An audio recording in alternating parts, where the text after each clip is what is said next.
Bonjour mes chers étudiants, bienvenue à cette nouvelle séance qui porte sur le module rhétorique et stylistique. Lors de la dernière séance, j'ai essayé de vous donner quelques éléments historiques ainsi que des éléments théoriques sur la rhétorique, sur l'histoire de la rhétorique, sur les différents aspects qui marquent la rhétorique dans son rapport, dans ses rapports avec la philosophie d'une part et la dialectique de l'autre en parcourant bien sûr à travers cette histoire-là euh, les données relatives à Aristote et Perelman dans ce domaine. Aujourd'hui, nous allons plutôt aborder donc cette argumentation dans son rapport avec l'énonciation. C'est le troisième axe donc de ce cours. Alors, qu'est-ce que d'abord argumenter, comme nous l'avons vu, c'est s'adresser à quelqu'un pour le convaincre. C'est donc établir une situation de communication. Celui qui parle, le locuteur, adresse un discours à un destinataire. Le texte argumentatif est donc composé d'un contenu, l'énoncé. C'est dans une perspective donc énonciative que nous traiterons ce rapport entre argumentation et énonciation, mais aussi le texte argumentatif est donc composé d'un contenu, l'énoncé, mais aussi de procédés par lesquels le locuteur entre en contact avec son destinataire et ce qu'on appelle et que l'on appelle justement énonciation. Il est utile d'étudier l'énonciation afin de distinguer ce qui dans un discours relève de l'information brute, l'énoncé, euh, et ce qui relève de l'intervention du locuteur, l'énonciation, c'est-à-dire ce qu'il pense, ce qu'il veut faire penser. Un exemple. Un exemple de l'énoncé, de l'information brute, etc. Donc c'est Christophe Colomb a découvert l'Amérique en 1492. Il s'agit ici d'un énoncé. Le deuxième exemple, j'admire que Christophe Colomb ait pu découvrir l'Amérique en 1492. L'énonciation donc ici est centrée plutôt sur le locuteur, sur celui qui parle. Alors remarquez donc le premier aspect, le premier exemple, on a donc ici une information qui est en quelque sorte brute, donc à laquelle on n'a pas apporté de modalisation, bien qu'on n'a pas modalisé. Pour la deuxième, donc, j'admire, regardez bien, j'admire que Christophe Colomb ait pu découvrir l'Amérique en 1492. Ici, donc, nous avons une énonciation centrée plutôt sur celui qui parle, sur le locuteur. Regardez le troisième exemple. Ici, donc, nous avons, souvenez-vous bien, que Christophe Colomb a découvert l'Amérique en 1492. Ici, l'énonciation, que vous pouvez l'apercevoir, est centrée plutôt sur le destinataire, sur celui qui écoute le message. Et donc ici, on insiste sur l'autre, sur donc l'interlocuteur. Voilà donc les différents exemples qui nous montrent certains aspects de l'énonciation avec d'une part un énoncé brut, un énoncé sans modification, auquel on n'apporte aucune modification, un énoncé plutôt qui insiste sur le jeu, donc sur le locuteur, et une énonciation qui insiste donc sur celui auquel on s'adresse. Maintenant, quels sont les principaux indices d'énonciation? On peut donc étudier l'énonciation en repérant les indices qui apparaissent dans le discours. À cet égard, on peut distinguer deux catégories d'indices. Les mots dont le sens varie avec la situation de communication. Ils servent à situer l'énoncé à partir du locuteur et du destinataire, ainsi que de leur position dans l'espace et le temps, au moment du discours. Ces mots n'ont de signification que dans un contexte donné, précis. Voilà. Pour, le, pour les, donc, un certain nombre d'éléments relatifs donc, à ces aspects-là, on peut citer les pronoms personnels, les pronoms adjectifs possessifs des premières et deuxième personnes. Exemple, le vous. Le vous, donc, qui est un pronom personnel qui situe le destinataire, qui s'adresse au destinataire. Donc, vous savez bien que je, donc, qui est relatif au pronom personnel, qui situe le locuteur, est raison, c'est le verbe donc ici, et que mon, c'est l'adjectif ici positif renvoyant au locuteur, opinion l'emporte sur la vôtre. C'est un pronom possessif renvoyant au destinataire. Donc remarquez donc ici le pronom personnel et leur situation dans un contexte donné. Quels sont maintenant les pronoms et adjectifs démonstratifs qui,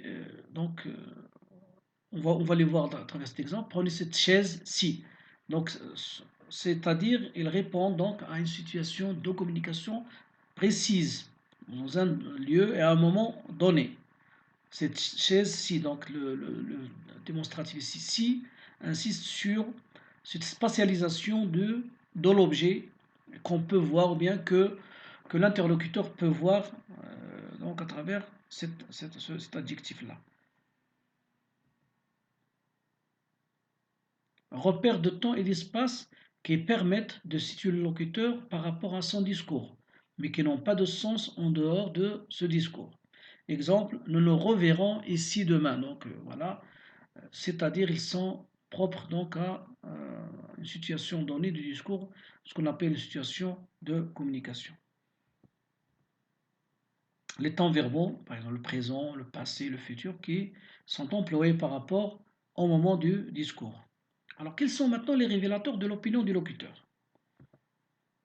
Ils sont des éléments, donc, des données très intéressantes pour mener à bien la pratique de l'analyse rhétorique, si vous voulez, parce que ce sont des outils qui nous permettent notamment d'analyser, de mener donc une réflexion logique sur les textes. Il s'agit donc de mots révélateurs de ce que le locuteur pense et qui viennent compléter l'information brute. Les modalisateurs ont mots qui signalent le degré d'adhésion du locuteur au contenu énoncé. Les adverbes par exemple tels que certainement, sans doute, peut-être, verbes tels que sembler, paraître. Alors chaque verbe donc apporte une certaine modalisation au contenu de l'énoncé. Votre opinion est peut-être juste. Donc je remets un petit peu en question l'opinion de l'autre. En réalité, le locuteur n'en est pas convaincu. L'emploi du conditionnel. L'école serait l'unique, regardez cet exemple, l'école serait l'unique lieu d'éducation. Alors, si le conditionnel serait, montre qu'il y a un doute. Bien sûr que l'école n'est pas l'unique lieu d'éducation. Et l'emploi, il s'agit ici d'une modalisation. Le fait d'employer donc serait, conditionnel présent serait, permet au locuteur de modaliser son énoncé et de, de le faire passer le message qu'il ne croyait pas vraiment donc à cette assertion. Alors, quels sont les mots manifestant maintenant une réaction affective face à un fait? Par exemple, pitoyable, admirable, ou exprimant donc un jugement valorisant ou dévalorisant, tel que prétendre au lieu de dire. On verra ça dans le lexique valorisant, dévalorisant à la suite de ce cours. Telle est donc la simple vérité, monsieur. C'est un président, c'est un exemple adressé à un président. Donc, telle est donc la simple vérité, monsieur le président, et elle est effroyable. Il s'agit ici d'une réaction affective qui restera pour une réaction affective pardon, de la part de celui qui parle. Alors, telle est donc la simple vérité, monsieur le président, et elle est effroyable. Elle restera pour votre présidence une souillure. Regardez donc la réaction affective d'une part, et ensuite le terme dévalorisant plutôt, donc une souillure qui essaie de décrire de façon négative l'action du président. Il y a également ce qu'on appelle les effets d'expressivité qui montrent l'état d'âme de celui qui parle et qui visent à agir sur celui qui écoute. Il s'agit notamment ici de tournures syntaxiques expressives, Par exemple, les interrogations, les exclamations, le niveau de langue, les répétitions. Il faut travailler, bosser les petits gars, donc aller au volant. Et si doubler également, si l'expressivité, peut-être doubler d'une figure. Si regardez, donc une sorte de gradation ici, qui va crescendo, donc une action qui va crescendo, travailler, bosser, aller au volant. Alors, procéder également de contact avec le destinataire, pardon, le fait d'attendre une réponse, n'est-ce pas, d'adresser une question à laquelle on attend donc une réponse. Voyez, tenez, écoutez. Les situations d'énonciation. Maintenant donc, par exemple le dialogue. Dans le dialogue, la situation d'énonciation la plus simple dans le débat argumentatif est le dialogue entre deux interlocuteurs présents et clairement identifiables. Nous avons, en évoquant l'historique, l'aperçu historique dans la première science de la rhétorique, nous avons essayé de vous donner un aperçu également sur la dialectique. Et la dialectique, donc, c'est ce va-et-vient de la parole. Et bien sûr, c'est un moyen privilégié par les philosophes pour accéder à la vérité. Alors, on verra bien maintenant donc le dialogue par exemple fictif reproduit par une œuvre littéraire apparaît dans les romans et dans les pièces de théâtre. Donc, on peut assister donc à ce qu'on appelle un dialogue fictif. Et par exemple aussi le dialogue théâtral qui constitue également une forme d'expression privilégiée du débat argumentatif, puisque l'échange des tirades épouse l'alternance des points de vue. Le jeu théâtral apparaît comme une mise en scène du débat argumentatif. Et je vous donne un exemple. Euh, donc Trivelin, un courtisan, essaie en vain de convaincre Arlequin, un paysan, de l'intérêt de la richesse. Alors Trivelin, donc, mais les richesses que vous promet cette amitié. Arlequin, on n'a que faire de ces babioles-là. Quand on se porte bien, qu'on a bon appétit et de quoi vivre. Trivelin, vous ignorez le prix de ce que vous refusez. Arlequin, d'un air négligent, c'est à cause de cela que je n'y perds rien.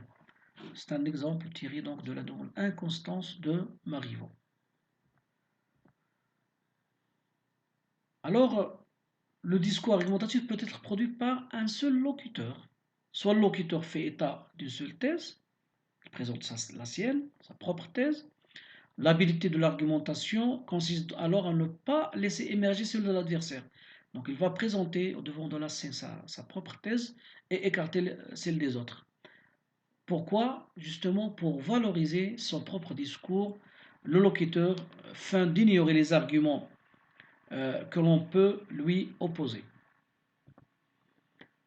Ou bien le locuteur, par exemple, stimule un débat fictif entre lui et entre lui-même et ses adversaires, et expose plusieurs thèses, la sienne et celle de ses adversaires.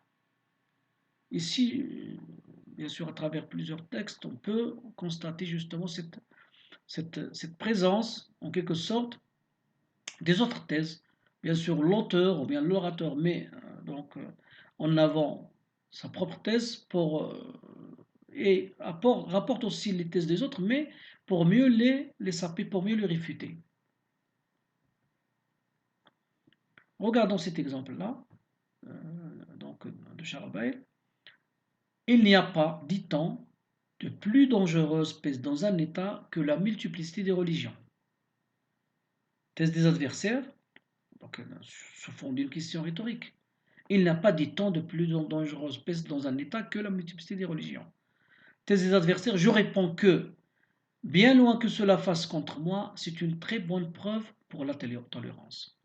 Donc il a rapporté à travers la thèse des autres, à travers le on, qui a une dimension argumentative euh,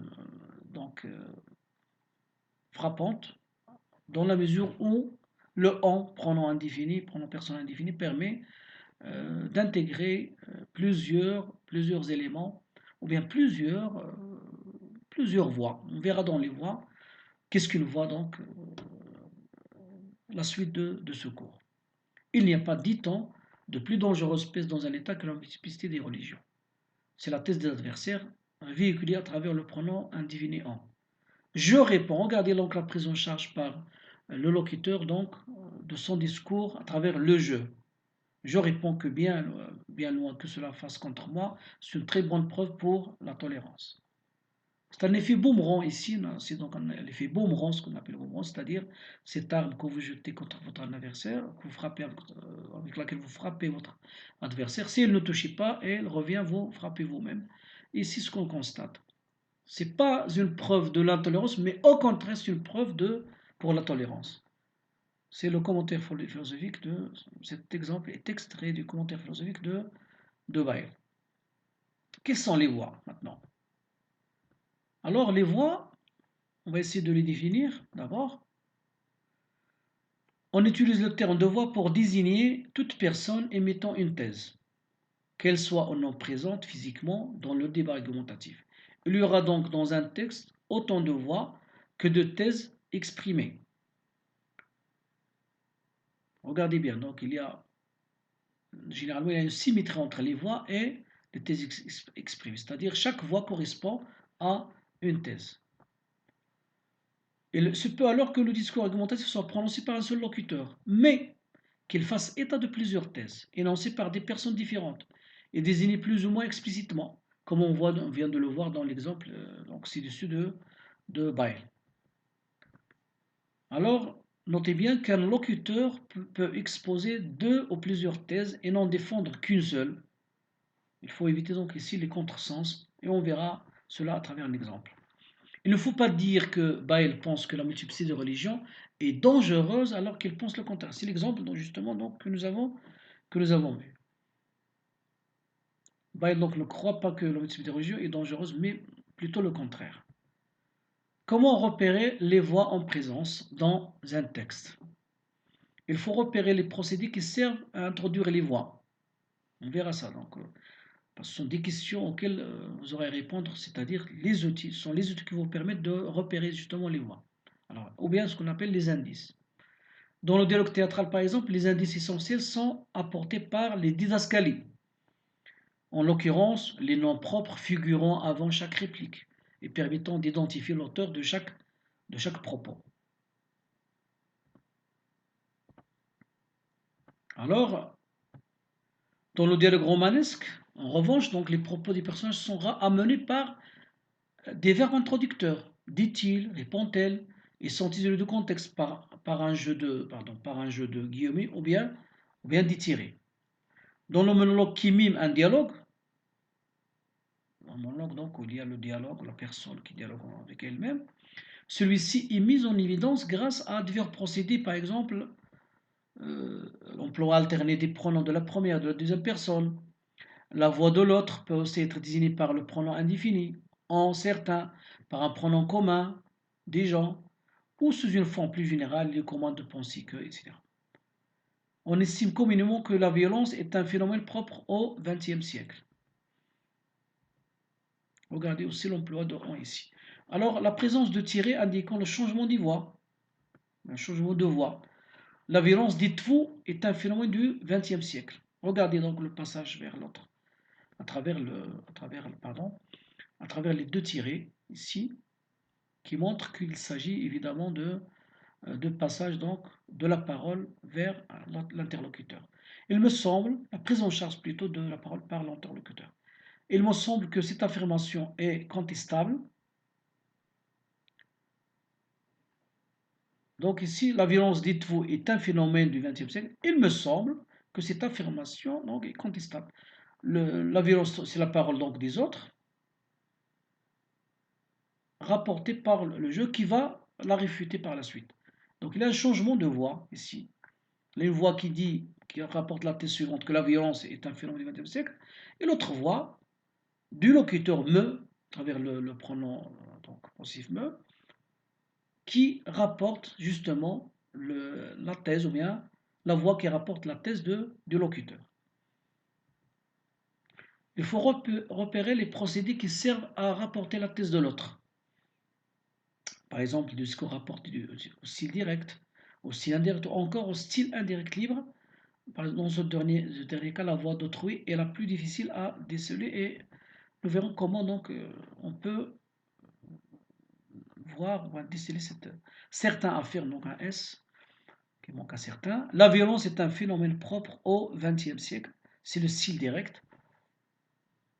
Un tel affirme que la violence est un phénomène propre au XXe siècle. C'est le style indirect. Regardez dans le verbe introductif, affirme que. Et bien sûr, l'absence des guillemets et des deux points dans le style indirect. Alors, on tient actuellement, regardez le style indirect libre, on tient actuellement les propos les plus pessimistes. Notre siècle est celui de la violence la plus débridée, style indirect libre. Ici, donc introduit c'est l'affirmation est celle de on et non celle de celui qui écrit le texte entre parenthèses. D'accord? Donc on tient actuellement les propos les plus pessimistes, seulement les deux points qui persistent et qui montrent, pour éviter donc l'amalgame entre les deux discours. Il ne faut pas confondre entre style indirect libre et affirmation relevant de l'opinion du locuteur. Alors, quels sont les propos par exemple rapportés avec un lexique dévalorisant? Exemple, certains individus prétendent que la violence est un phénomène propre au XXe siècle. C'est un exemple que nous avons déjà vu. L'emploi des conditionnés et de modalisateurs. Ici, le dévalorisant, c'est à travers prétendent. Certains individus prétendent. Déjà, vous ne les citez pas par leur nom, c'est une sorte de dévalorisation. Que la violence est un phénomène propre au emploi du conditionnel et du modalisateur. On verra donc à travers le. Ici, le lexique dévalorisant, prétendre. Et ici, nous allons voir donc ce lexique dévalorisant à travers ici le conditionnel présent. Serait un phénomène propre au XXe siècle. C'est le conditionnel. La violence est, paraît-il, regardez donc ici le lexique également, ce qui modalise, paraît-il, faire paraître, qui modalise, un phénomène propre au XXe siècle. La double énonciation, maintenant qu'est-ce qu'une double énonciation? Lorsque le texte argumentatif s'adresse à un adversaire identifié et réel, les deux pôles énonciatifs sont le locuteur et le destinataire. Le système énonciatif est alors simple. Mais la situation de communication peut être parfois plus subtile. En effet, le texte argumentatif littéraire met généralement en œuvre un système plus complexe que l'on appelle la double énonciation. On verra comment donc à travers l'exemple. Derrière le personnage, par exemple, locuteur, se dissimule souvent l'auteur. Mais le véritable destinataire du sujet est souvent le lecteur, dont l'auteur veut faire changer les convictions, qu'il place parfois en quelque sorte en situation de témoin ou de juge et qu'il veut rallier à sa propre thèse. Exemple ici dans le texte de Don Juan, c'est bien Don Juan qui fait l'éloge de l'infidélité amoureuse à l'intention, regardez donc, c'est à travers cette pièce de théâtre de Molière, on assiste au fait que c'est bien Don Juan qui fait l'éloge de l'infidélité amoureuse à l'intention de Sganarelle qu'il veut convaincre.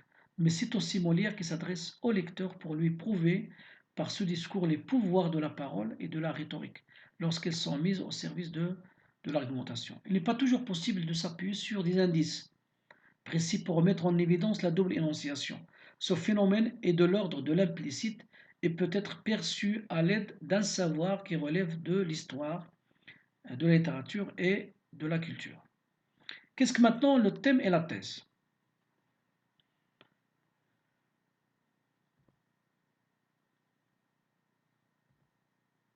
Le thème est ce dont on parle, ou bien ce dont parle le texte.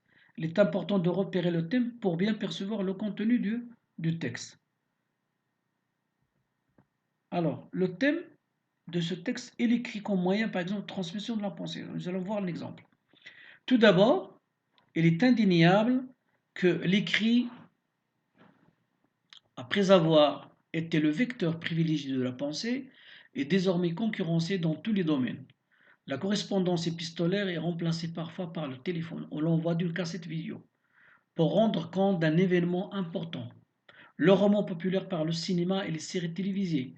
La presse quotidienne par les informations télévisées. Donc ici c'est l'écrit. Mais on verra qu'est-ce que la thèse bien l'écrit comme moyen de transmission de la pensée. Voici le thème, c'est-à-dire le sujet dont parle le texte. C'est un texte donc d'Henri Vidonnat, démocratie culturelle, la fin d'un mythe. Puis il faut dégager la thèse de l'auteur, c'est-à-dire l'opinion ou le point de vue de l'auteur sur le thème qu'il traite. Dans le texte ci-dessus, l'auteur pense que l'écrit n'est plus le moyen privilégié de transmission de la pensée. Il est important de repérer la thèse de l'auteur. C'est son opinion, justement, pour ne pas confondre la thèse de l'auteur avec les autres thèses en présence et pour éviter ainsi un contresens sur le texte. Donc, c'est ça l'utilité, justement, de cette, de cette, de cette remarque-là, c'est-à-dire distinguer la thèse du thème d'un texte permet justement de ne pas confondre les opinions, bien les points de vue véhiculés dans un texte donné. Pour bien comprendre ce que veut prouver l'auteur et ce dont il veut convaincre son lecteur. Bien, comme vous pouvez le constater, c'est un texte un peu ancien. Bien sûr, le lecteur, il n'y a pas uniquement en arrière.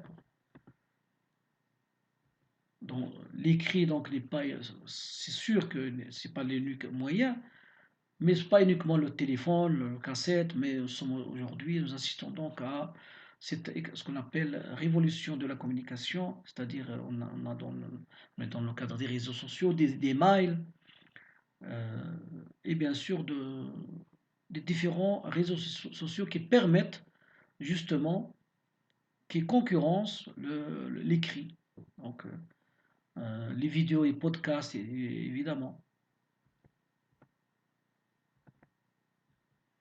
Alors, pour bien comprendre ce que veut prouver l'auteur donc, et ce dont il veut convaincre son lecteur, il faut distinguer, je disais bien, le thème, ou bien les différentes thèses donc, en présence dans un texte donné. Quels sont les moyens pour repérer le thème? Pour dégager le thème du texte, il suffit parfois de lire son titre. Le titre nous donne un aperçu sur le contenu du texte généralement. Il est souvent utile de travailler sur les champs lexicaux. Un champ lexical, donc, est l'ensemble de mots qui renvoient à une même réalité ou à une même idée. Par exemple, les mots terreur, tremblement, inquiétude, angoisse appartiennent au champ lexical de la peur, du désastre, si vous voulez. Il est également intéressant de repérer les répétitions de termes ou les reprises de mots évoquant la même idée. Exemple 1, il y a de vraiment beaux, donc je vous donne l'exemple de Théophile Gautier, pour repérer les répétitions de quelques termes, ou bien certaines reprises de mots qui évoquent la même idée. Ici, il y a de vraiment, c'est un texte très célèbre, il y a de vraiment beau que ce qui ne peut servir à rien, tout ce qui est utile est laid, car c'est l'expression de quelques besoins, et ceux de l'homme sont ignobles et dégoûtants comme sa pauvre et infirme nature. C'est un texte, je l'ai déjà dit, de Théophile Gautier, dans sa préface à Mademoiselle de Maupin. C'est le chef de file de mouvement parnassien, et justement qui parle dans la thèse et l'art pour l'art. C'est donc pour justement distinguer cette idée-là de la thèse généralement des parnassiens, dont, que représente ici dans ce texte Théophile Gautier, à travers ce texte Théophile Gautier, donc appuie ou bien défend l'idée que l'art ne doit servir à rien et que l'art doit servir donc à lui-même, c'est-à-dire l'art pour l'art. Ici, la réponse de Victor Hugo, dans le cadre de ce débat de l'utilité et de l'inutilité de la littérature. Alors, dans sa préface, dans William Shakespeare, Victor Hugo répond: Ah, esprit, soyez utile. Servez à quelque chose, ne faites pas les dégoûter quand il s'agit d'être efficace et bon. L'art pour l'art peut être beau, mais l'art pour le progrès est plus beau encore. Donc, c'est une réponse directe à Théophile Gautier et disons que, stipulons que l'art doit servir à quelque chose. Les champs lexicaux de la beauté et de son contraire, regardez bien donc le champ lexical que nous avons ici. Nous avons la beauté, le beau, le laid, l'ignoble, du coton dans l'exemple 1. Et regardez art, beau dans l'exemple 2, ainsi que celui de l'utilité, servir à, utile, besoin dans l'exemple 1, utile, donc servira, efficace. Dans l'exemple 2, permettent de dégager le thème commun à ces deux extraits, c'est-à-dire la définition des rapports entre beauté et utilité. Donc, comme vous pouvez le constater, le thème commun peut être dégagé à travers ces champs lexicaux-là, et c'est-à-dire, donc il s'agit ici de la définition des rapports entre beauté et utilité. Quels sont maintenant les moyens de cerner la thèse de l'auteur? Comment la dégager? Pour repérer la thèse de l'auteur, il faut relever les verbes d'expression ou d'opinion qui révèlent de façon explicite la pensée de l'auteur. Je pense que la beauté doit être désintéressée et inutile, c'est un exemple. Ou bien il est indéniable que la vraie beauté est inutile. Ce sont des verbes donc, comme vous pouvez le constater, d'expression et d'opinion qui permettent justement de cerner la thèse de l'auteur. Je pense que il est indéniable que ce sont donc des verbes ou bien des mots euh, qui révèlent de façon explicite la pensée de l'auteur ou bien du locuteur. Qui sont donc les affirmations aussi catégoriques qui montrent que l'auteur croit vraiment à ce qu'il dit. Dans le texte de Gauthier, par exemple, nous avons des affirmations suivantes. Il y a de vraiment beaux cœurs. C'est catégorique. Il y a de vraiment, donc il refute toute autre chose. Il y a de vraiment beau que ce qui peut servir, que ce qui peut servir à rien. Tout ce qui est utile est l'est, atteste du degré de certitude de l'auteur à travers donc ces affirmations catégoriques. Les arguments maintenant. Pour démontrer sa thèse, l'auteur fait appel à des arguments. Les arguments sont les raisons de fond qui sont avancées pour justifier sa thèse et convaincre le lecteur. Il faut les distinguer des figures rhétoriques qui cherchent à persuader par la forme, la beauté du discours, la force des images, et comme le dit Perlman, que nous avons vu lors de la présentation des axes, Perlman, dans son traité de l'argumentation, évoque cette question-là des figures de style et leur fonction argumentative. Pour lui, la figure de style peut être convaincante ou bien tomber tout simplement à plat. Donc il doit servir quand même à quelque chose. Il a une présence, il n'est pas uniquement décorative, il ne sert pas uniquement d'ornementation, mais elle permet également de soutenir une idée à travers une métaphore, à travers une analogie ou toute autre figure de style. Comme la thèse, les arguments s'opposent à des arguments adverses, explicites ou non. Donc la figure peut être un argument aussi. Chaque argument principal peut s'accompagner d'arguments secondaires qui précisent l'explication. Les exemples. On verra donc maintenant les exemples, en quoi consistent les exemples. La place des exemples. L'exemple permet d'illustrer une thèse ou un argument. Donc regardez, l'argument il est un peu, comment dirais-je, il est théorique, il est abstrait plutôt. L'exemple, il est concret. Il sert à illustrer donc un argument. Permet d'illustrer une thèse ou un argument d'une thèse. À l'inverse de l'argument qui a une portée générale, plus général l'argument, l'exemple expose toujours un cas particulier. C'est pourquoi il sert d'illustration. L'exemple vient illustrer la pertinence de l'argument à travers un cas concret dans une application vérifiable. L'exemple seul ne peut pas justifier une thèse. Lorsqu'un exemple contredit une idée générale, c'est-à-dire soutient une thèse adverse, on l'appelle un contre-exemple, comme il y a d'ailleurs un argument, un contre-argument. Lorsqu'un exemple suit une idée dans un texte argumentatif, il l'éclaire, la précise l'idée, et est un exemple illustratif. Cependant, il est introduit par des formules telles que, par exemple, ainsi, telles que, comme, en témoigne, Si l'exemple précède l'idée, il présente un cas concret et permet de tirer un enseignement général, un argument en conclusion. On l'appelle exemple argumentatif. S'il précède l'idée.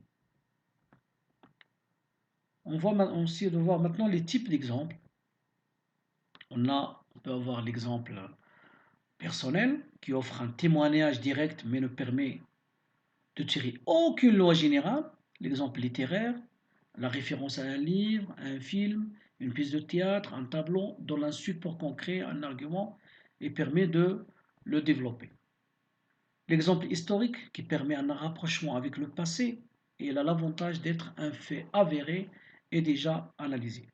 On a aussi l'anecdote qui introduit dans l'argumentation une impression de vie et parfois une note d'humour. Les statistiques, les chiffres, les données économiques, à condition d'être vérifiées, donnent un fondement scientifique au discours argumentatif. La fable, le mythe, qui rendent plus concrète une idée grâce à un récit. L'image, la comparaison, qui éclaire une idée, donc difficile à comprendre, en la représentant visuellement. Voilà donc pour cette séance. Je vous remercie de votre attention et la prochaine fois, nous allons essayer de voir ce qu'on appelle les relations logiques ou les connecteurs logiques dans un septième axe. Je vous remercie de votre attention et au revoir. Très bientôt.